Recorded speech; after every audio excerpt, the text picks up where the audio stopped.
Rendez-vous dans un magasin de bricolage et prenez une très grande plaque de mousse. Ensuite, trouvez un très grand morceau de tissu qui soit encore plus grand que la plaque de mousse. En fouillant chez moi, j'ai déniché un vieux panneau de rideau de dimension idéale. J'ai coupé les attaches en tissu en haut et j'étais prête à commencer. Essayez d'enlever tous les plis du tissu à ce moment-là, vous aurez besoin d'un grand espace pour travailler. Étalez votre tissu avec le côté imprimé vers le bas. Puis, placez la planche en mousse sur le tissu en laissant au moins 5 cm de tissu de chaque côté de la planche. En commençant par le côté court de la planche en mousse, repliez le tissu sur le dessus de la planche, tirez-le bien tendu et agrafez-le avec une agrafeuse ou une agrafeuse manuelle. Cela fonctionnera très bien. Tendez bien le tissu et agrafez une fois les extrémités courtes fixées. Prenez un grand côté de la planche, débutez au centre, tendez bien le tissu et agrafez. Agrafez régulièrement ce côté en allant et venant jusqu'à ce qu'il soit entièrement fixé. Répétez le processus pour le quatrième, c'est au-dessus. Maintenant, prenez un bon nombre de bandes adhésives Comment et appliquez-les à l'arrière de la planche tout autour du périmètre. N'appliquez pas sur le tissu, seulement sur la planche elle-même. Retirez les protections des bandes adhésives et préparez-vous à accrocher cela au mur. Vous pouvez l'accrocher soit horizontalement, soit verticalement selon votre espace. Le motif sur ma planche la rendait parfaite pour une suspension verticale. Vous avez maintenant un immense tableau d'affichage à utiliser. J'utilise le mien dans notre vestiaire comme tableau central de communication pour la famille. Accrochez les noms de la famille avec un porte-bloc listant les tâches quotidiennes. Épinglez un calendrier, des photos de famille, des sacs de courses, des citations et des décorations amusantes. J'espère que cela vous a inspiré à prendre du carton mousse et du tissu pour créer votre propre grand tableau d'affichage. Pour commencer ce projet, j'ai ce magnifique tissu fleuri blanc et bleu que je pense ira très bien sur le tableau en liège. J'ai déjà découpé un morceau de tissu pour avoir une pièce plus facile à manipuler. Je l'ai découpé un peu plus grand que le tableau et je couperai l'excédent plus tard. Pour coller le tissu sur le liège, j'utiliserai une colle en spray. La colle en spray va maintenir le tissu en place et le coller légèrement au liège. Comme je n'ai mis de la colle en spray qu'au centre du panneau, je vais maintenant soulever chaque côté et finir de le mettre en place. Maintenant que le tissu est bien collé, je veux découper l'excédent. Je vais utiliser des ciseaux et un cutter. Je veux cacher toutes les bords bruts du tissu, alors je prends cette jolie corde en jute. Je vais appliquer un filet de colle chaude le long du bord du cadre, puis y coller directement la corde en jute. Le cadre en faux bois autour du liège ne me dérange pas. Je vais le laisser tel quel. Je pourrais le peindre, mais je l'aime bien comme ça. Dans les coins, je vais simplement couper la corde, puis commencer un nouveau morceau pour continuer jusqu'à ce que j'ai fait tout le tour du tableau afin de le finir et de le rendre encore plus joli. Je veux ajouter ces jolies roses en toile de jute et quelques petites boucles avec la même ficelle de jute. Je les dispose autour du bord et les fixe avec de la colle chaude. J'aime comme ces roses s'accordent bien avec le tissu. Ce tableau en liège est bien plus beau désormais et il était si simple de le relooker. J'espère que cela vous a inspiré à relooker votre tableau en liège aussi. Merci d'avoir regardé Home Talk. À bientôt! Prenez quelques crochets et étagères pour panneaux perforés dans votre magasin à 1 $ local et achetez des panneaux perforés bon marché. Avez-vous du papier peint autocollant restant après avoir tapissé un mur ou réalisé un autre projet?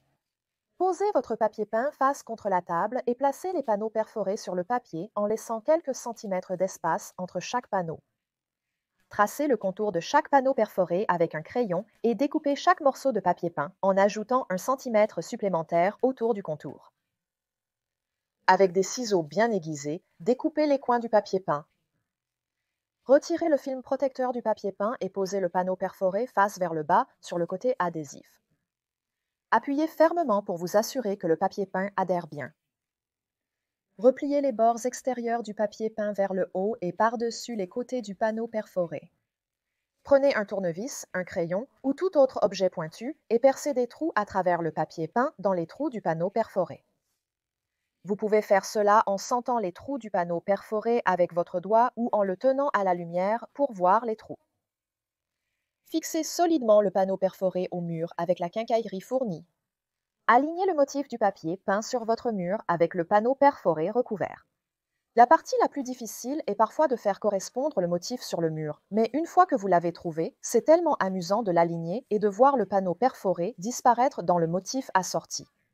Insérez les crochets du panneau perforé dans le panneau recouvert de papier peint pour accrocher vos clés ou suspendez une étagère au panneau perforé pour y déposer des feuilles assouplissantes dans votre buanderie. Décorez-le avec de jolis objets, rangez-y des choses pratiques ou faites les deux.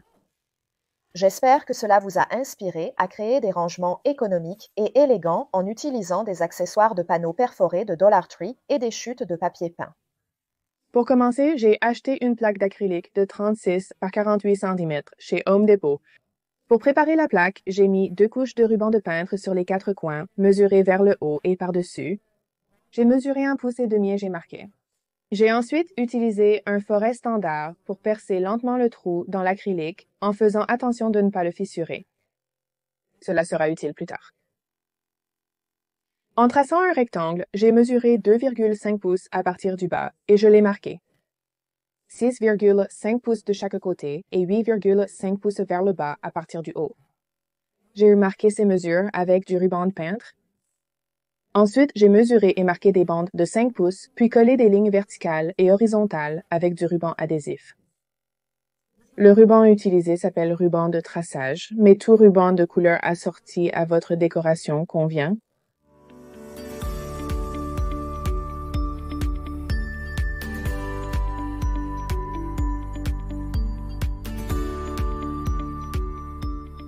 Après avoir marqué toutes les lignes, j'ai coupé l'excédent de ruban avec un cutter et retiré le ruban de masquage. Je suis ensuite sortie pour donner une couche de peinture dorée en spray à mes entretoises, signées afin qu'elles correspondent au reste de mon calendrier. Pendant qu'elles séchaient, j'ai fixé mes lettres en vinyle pour indiquer les jours de la semaine en haut de mon calendrier. J'ai fait celle-ci avec ma cricu, mais vous pouvez les découper vous-même ou acheter un lot d'autocollants dans un magasin de loisirs créatifs pour écrire les jours de la semaine.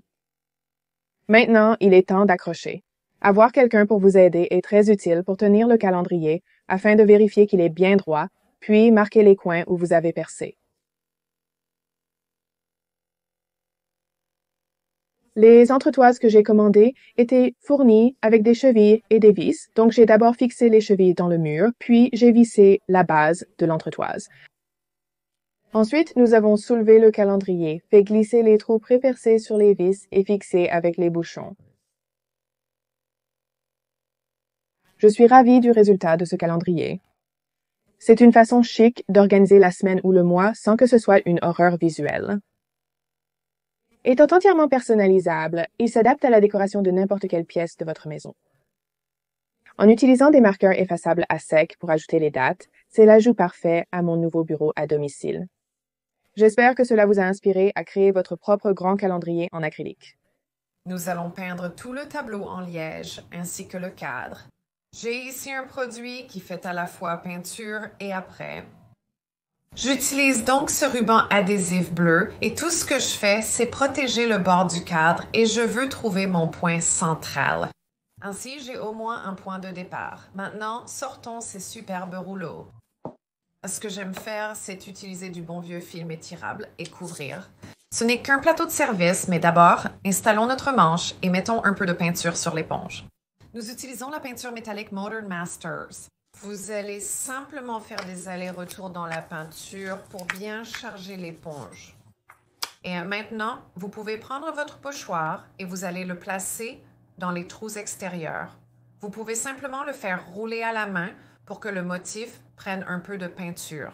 Nous allons donc prendre notre panneau de liège et nous allons juste rouler. Regardez comme c'est simple et rapide. Nous allons laisser sécher, puis nous allons décorer le cadre. Je suis en train de masquer tout autour du cadre. Ceci est une colle à feuilles métallique et nous allons l'appliquer sur tout le cadre. Voilà, notre colle à feuilles est complètement sèche. Elle est très, très collante, mais ce n'est pas une colle humide. Ensuite, nous allons prendre une feuille métallique, la couper en deux, la placer. Je l'ai coupée assez longue pour avoir des bandes à utiliser. Partout où il y a de la colle à feuille, la feuille va adhérer. Il suffit de frotter pour transférer la feuille. Voyons voir comment ça se transfère. Voyons si je peux obtenir un meilleur transfert. Nous allons soulever ce côté et c'est vraiment génial. Maintenant, nous allons faire une petite révélation rapide. Il suffit d'appliquer un vernis de finition pour protéger. N'importe quel vernis fera l'affaire. La couche finale est celle que nous utilisons et c'est tout. C'est juste un projet amusant et simple et cela vous permettra vraiment de créer quelque chose de personnalisé pour chaque pièce. Le projet d'aujourd'hui va mettre en avant ce magnifique volet vintage. Nous allons mettre ça de côté et je vais sortir une simple toile de protection. C'est avec cela que nous allons fabriquer certaines de nos pochettes de rangement. La toile de protection est donc parfaite pour le bricolage et les loisirs créatifs. Je vous recommande de la laver et de la sécher à chaud pour qu'elle rétrécisse, puis maintenant il est temps de prendre les mesures. J'ai donc étalé mon volet et je savais exactement quelle taille de pochette je voulais faire. Donc, quelle que soit la taille de votre volet, assurez-vous simplement de prendre les bonnes mesures et de couper. J'utilise des ciseaux cranteurs ici pour réduire l'effilochage. L'utilisation de ciseaux ordinaires est possible pour cette étape, même si ce n'est pas indispensable. Je vais tout découper pour créer 2 pochettes. Et puis, l'étape suivante, une fois que nous aurons tout découpé, sera de coller les côtés ensemble pour créer de fausses coutures. Maintenant, si vous êtes couturière, vous pouvez tout à fait coudre ce projet, mais je vais utiliser des bâtons de colle pour tissu surbondé avec un pistolet à colle à basse température. Donc là, je vais de l'avant et j'en mets sur les côtés des pochettes pour les coller.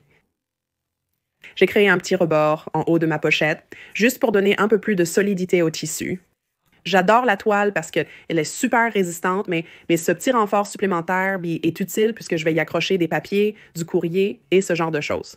D'accord. Donc, une fois que tout est bien collé, vous allez en fait le retourner à l'envers. Très bien. Ensuite, comme je l'ai dit, on va sortir notre volet. Cette fois, c'est un grand. Et vous choisirez peut-être un plus petit selon vos préférences, mais moi, j'avais ce magnifique modèle français. Volet de la Nouvelle-Orléans dans ma collection vintage et j'avais hâte de créer quelque chose avec. Donc, je vais disposer mes pochettes et ensuite, j'ai d'autres éléments vintage que je vais utiliser sur cette pièce d'entrée. J'ai un élément de moulure décorative vintage en haut et un miroir ancien que j'ai transformé en tableau noir. Ensuite, je vais prendre ma perceuse. Elle a un embout à tête carrée. Il y a actuellement un foret dessus parce que j'utilise des vis à trous oblongs, ce qui est très pratique car, premièrement, cela évite d'avoir à faire des avant-trous pour que votre vis puisse entrer, mais elles sont aussi décoratives parce qu'elles ont une belle couleur bronze. Je pense donc qu'elles s'accorderont parfaitement avec mon thème vintage du Sud. Donc, la partie la plus importante lorsqu'on visse une vis dans du tissu, c'est de maintenir le tissu près de l'endroit où vous mettez la vis. Et bien tendu et ferme, comme ça votre tissu n'essaiera pas de s'enrouler autour de votre vis. Si vous ne le faites pas, le tissu s'enroulera autour de votre vis. Vous verrez? Très bien, je vais juste mettre les dernières vis ici sur cette deuxième poche. Comme mentionné, ça s'assemble à merveille. Je garde mon tissu bien tendu. Une de mes poches est un peu plus profonde que l'autre. J'ai fait ça simplement parce que je pensais au papier et à d'autres choses qu'on pourrait y mettre et qui pourraient être un peu plus grandes. Maintenant, j'ai aussi ces magnifiques étiquettes de bibliothèque ancienne. Ce sont des reproductions de style vintage que je colle simplement sur le devant de chaque pochette avec un peu de colle chaude. Et je vais pouvoir glisser un petit morceau de carton à l'intérieur pour changer les étiquettes quand je veux. Ça va être amusant. Je vais maintenant utiliser les 2 autres vis à poche, celles pour trous de poche mentionnées précédemment. Et je vais les placer juste au centre. Et j'ai un petit bout de corde suspendu à l'arrière de cette moulure décorative et à l'arrière de ce miroir tableau noir, et c'est simplement ce qui va s'accrocher à ma vis pour trou de poche. J'avais ces petits crochets là, qui traînaient et je me suis dit qu'on a toujours des clés en trop dans la maison, soit dans un bol ou un plateau. J'ai pensé que ce serait sympa de les accrocher. Je vais les mesurer pour qu'ils soient bien espacés et les fixer. J'ai dû percer de petits avant-trous pour ces clous afin de faciliter leur insertion, car je n'utilisais pas de vis. Maintenant, ceux-là ont demandé un peu de persuasion pour rentrer. J'ai dû taper doucement mais fermement, mais j'ai réussi à mettre les 3 et ils sont très jolis et tiennent bien. Donc, notre création est terminée. Elle est superbe. J'adore les éléments vintage, le recyclage et l'utilisation inattendue de la toile de protection. Ce serait un superbe ajout à toute maison ou bureau. J'espère que cela vous inspirera à en créer un vous-même. Allez à la quincaillerie et prenez une baguette de chêne mesurant 2,5 cm par 5 cm et 2,70 m de long. Je vais aussi prendre quelques crochets Comed. Ils sont excellents et amovibles. J'ai des pièces d'extrémité en haut et en bas de mon placard. Je sais que je peux en faire quelque chose. D'abord, je vais mesurer mes placards. Je vais faire quelques marques à 31 pouces. Je vais couper 2 de ces planches à cette taille. Je poncerai les bords si nécessaire. Les 2 suivants seront les coupes du dessus et elles seront coupées à 20 pouces et 3/4. Je vais les assembler immédiatement, mais avant je vais appliquer de la colle sur l'extrémité pour renforcer le joint. Il suffit d'un peu de colle sur l'extrémité et d'utiliser 2 clous fins à l'intérieur pour que ça fasse parfaitement l'affaire. Une fois tout terminé, c'est un assemblage solide. Pas d'inquiétude à propos de la casse et je vais ajuster les 4. Je vais installer une rampe au milieu. Manquant de chaîne, j'ai utilisé du pin à la place. Quand j'aurai fini, je monterai d'environ 14 cm pour mesurer la largeur car je vais installer une rampe.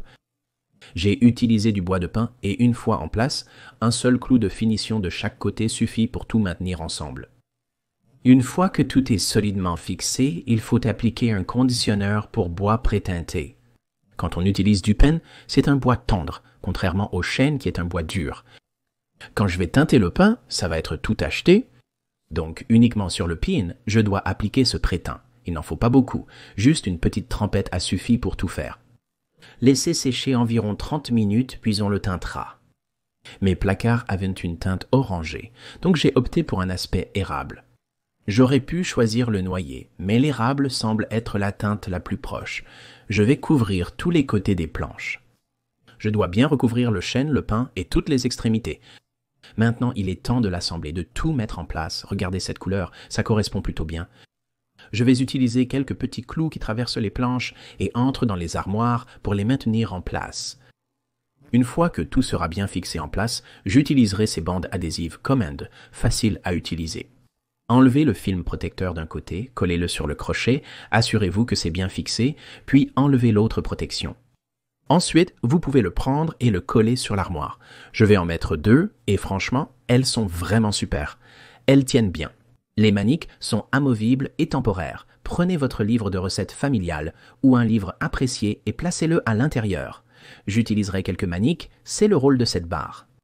Ensuite, j'utiliserai ces bandes adhésives et crochets pour accrocher les ustensiles que j'utilise le plus. Je vous assure, ça a vraiment bien rendu et la couleur correspond parfaitement. On dirait presque que c'était d'origine. Je suis ravi du résultat, il est vraiment superbe.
J'ai pris une louche de ma cuisine et une casserole en plastique du magasin à 1 $. Nous allons coller à chaud la louche directement sur le récipient. Je vais utiliser ma poêle à colle. Vous pouvez utiliser un pistolet à colle, mais je vais prendre une tige florale et appliquer beaucoup de colle chaude à l'arrière de cette louche, puis la placer sur le plastique. Maintenant que la colle a durci, revenons avec plus de colle chaude à la base de notre louche. Appliquez-en une bonne quantité. Si ça coule sur votre plateau, ce n'est pas grave, et la partie du bas est en fait un présentoir à gâteau que j'ai acheté en promotion. On va maintenir ça ici 1 minute le temps que ça durcisse. Comme ce pot est en plastique léger, ça tiendra très bien. Nous avons maintenant diverses fleurs et feuillages disponibles sur nixseasonaldecor.com. Nous allons couper chaque tige de fleurs individuellement. Donc maintenant que nous avons retiré nos fleurs, ce que nous allons faire, c'est les prendre, les tremper dans notre poêle à colle et commencer à les coller directement sur la louche. Après les avoir trempées dans la colle chaude, collez-les directement sur le manche de votre louche en appliquant une bonne quantité de colle.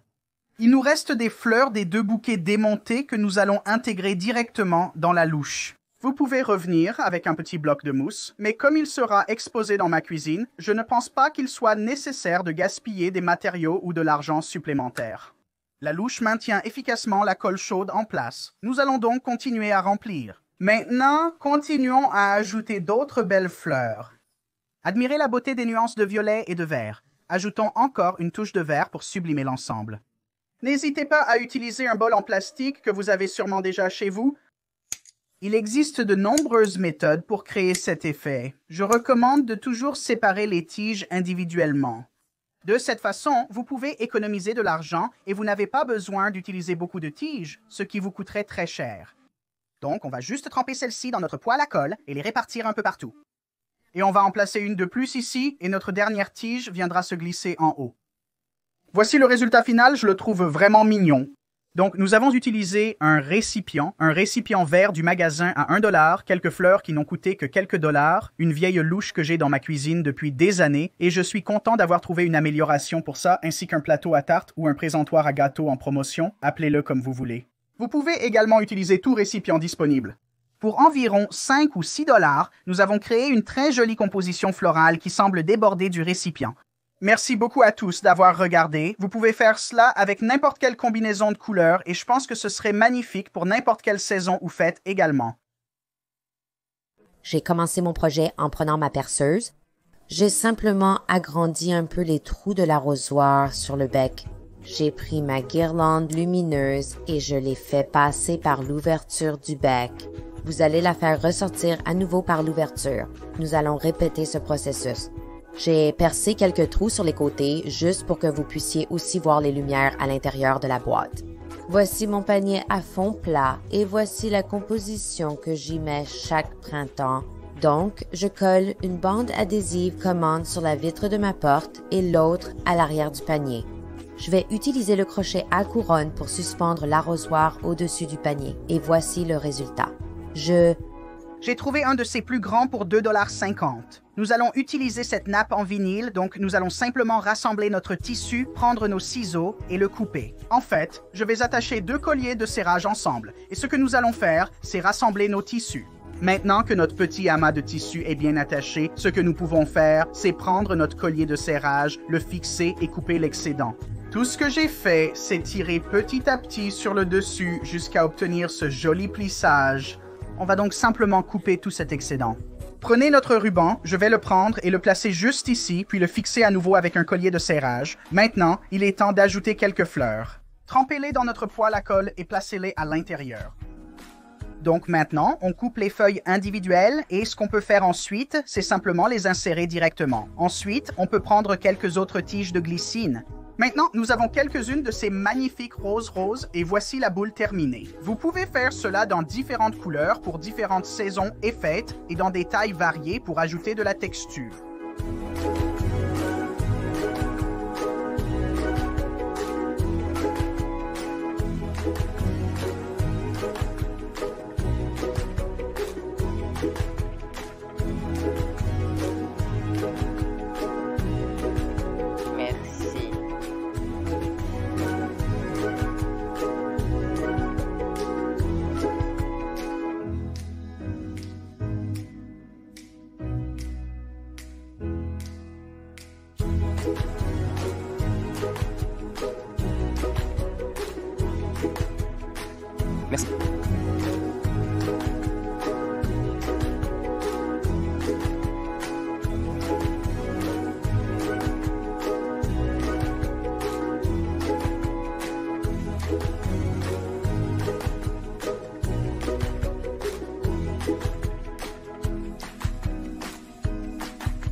Satsang avec Muji.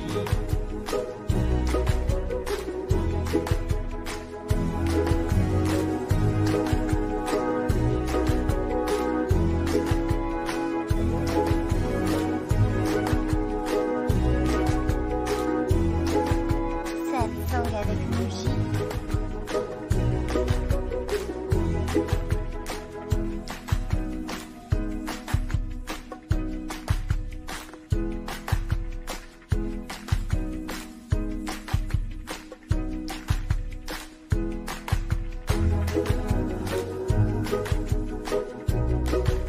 Merci.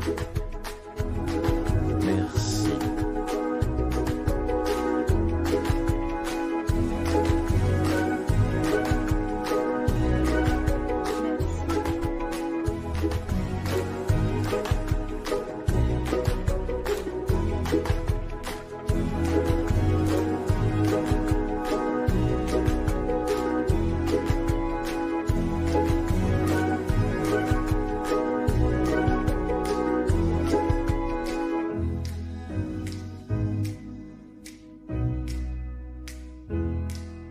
Satsang avec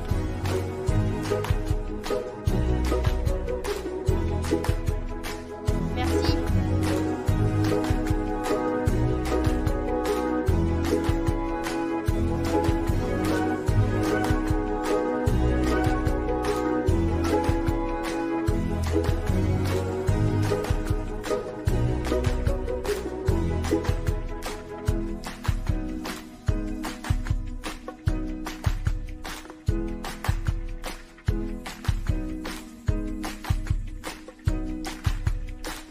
Satsang avec Muji, merci.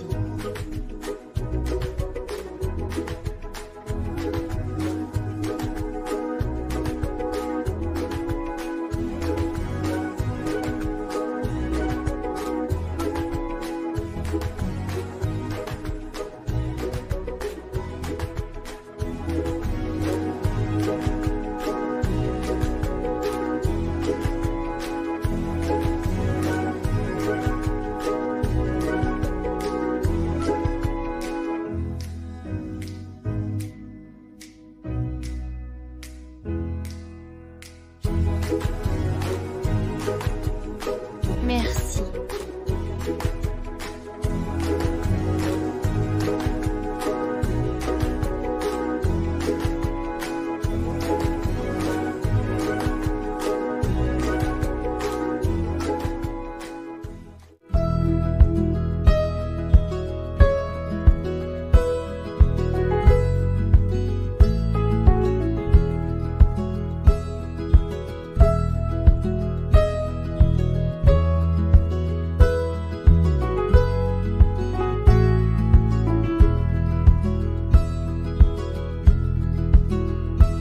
Merci.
Merci.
Merci.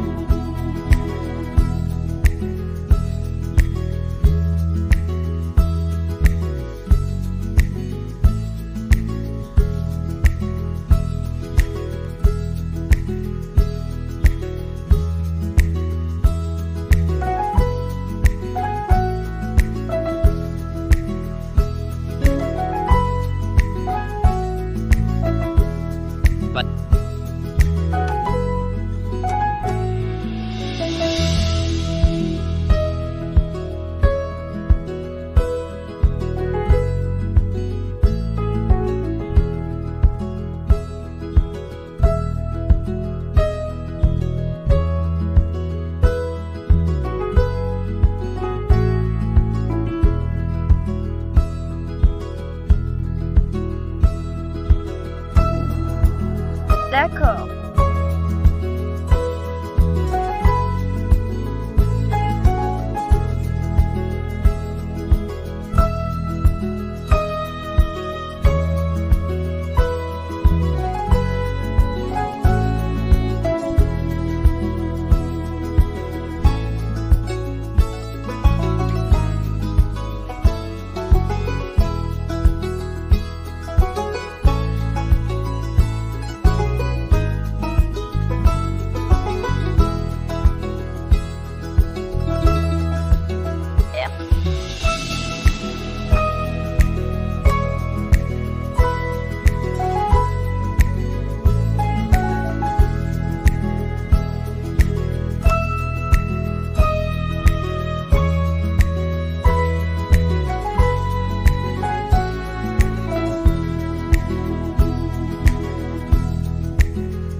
Merci.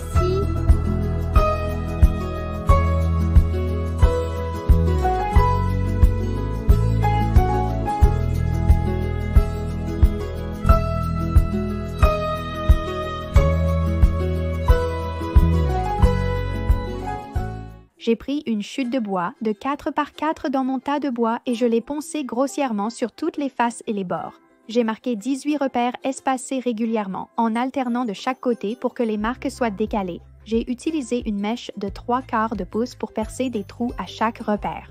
J'ai mis du ruban de peintre sur la mèche pour savoir jusqu'où percer chaque trou, puis j'ai poncé les bords des trous et appliqué un conditionneur avant teinture. J'ai teint en marron foncé avec une chaussette seule, utilisant une couleur que j'avais mélangée auparavant. Pendant que ça séchait, j'ai pris quelques bougies blanches effilées et je les ai laissées tremper dans de l'eau très chaude, mais non bouillante.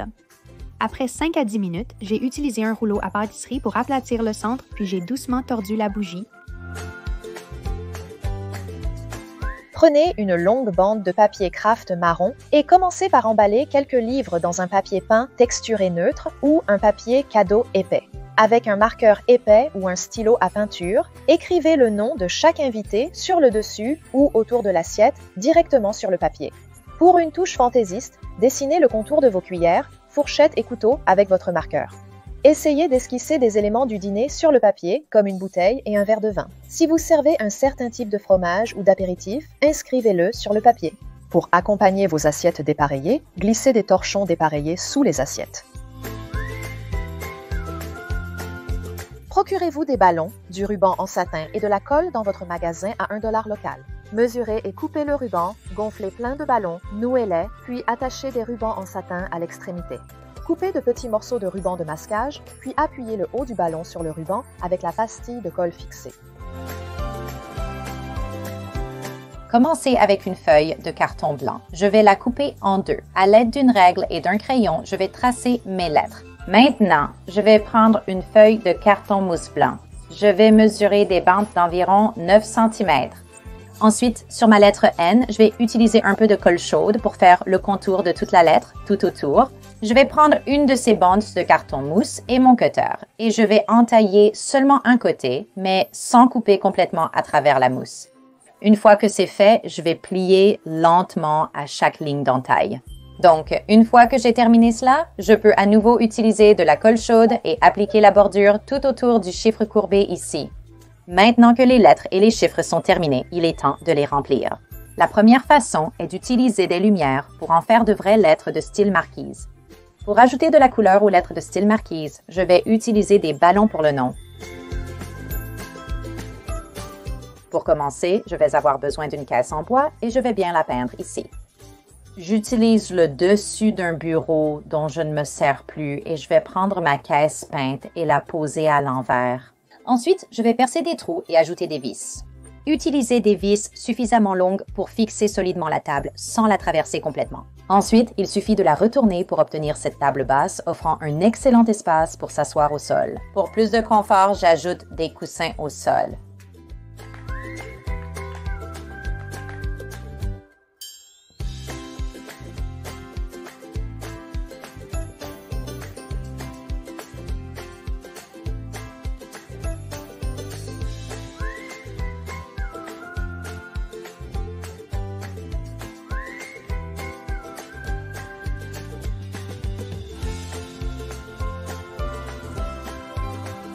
Merci.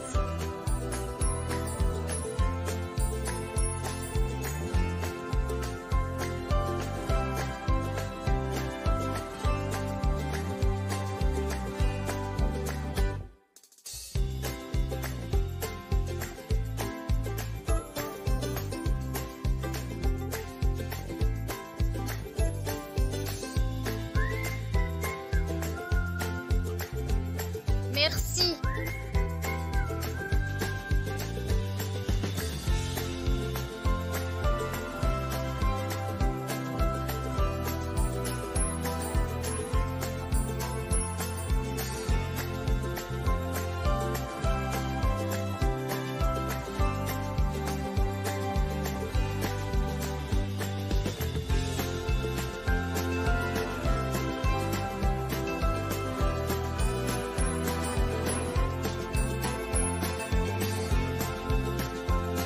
Merci.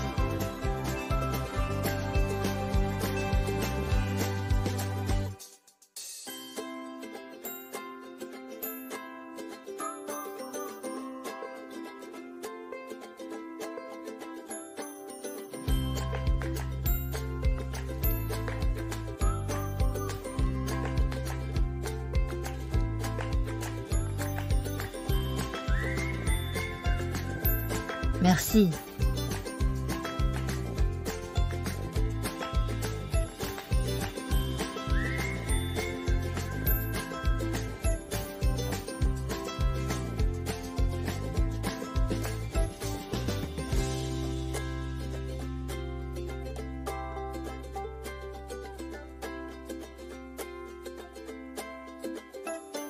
Merci.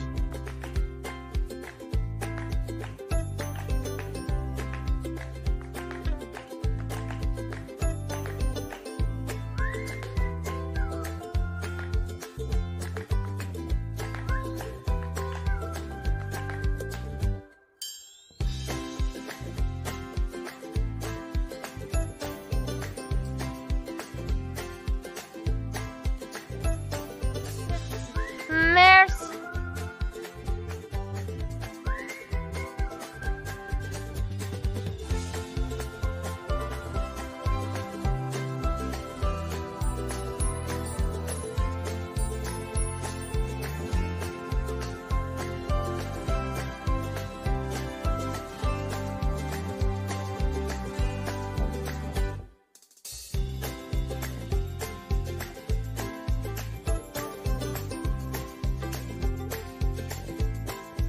Merci.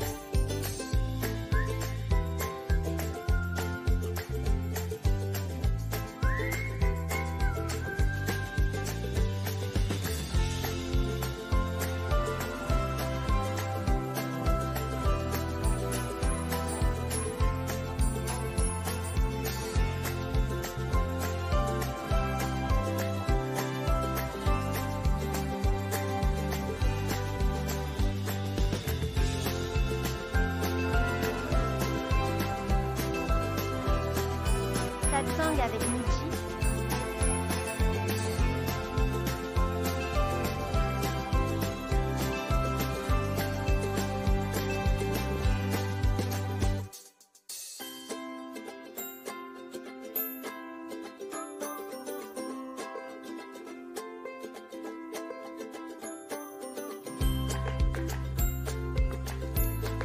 Merci.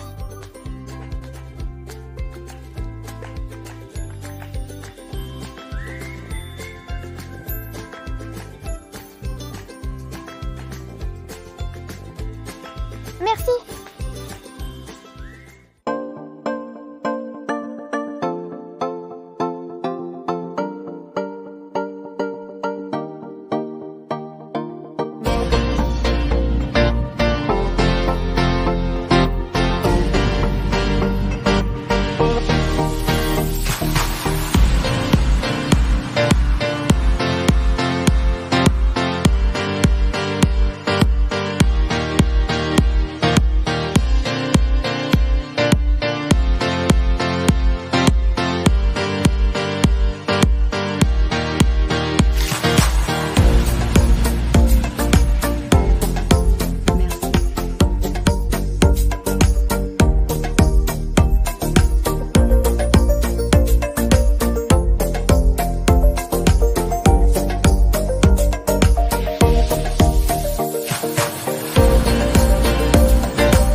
Toi,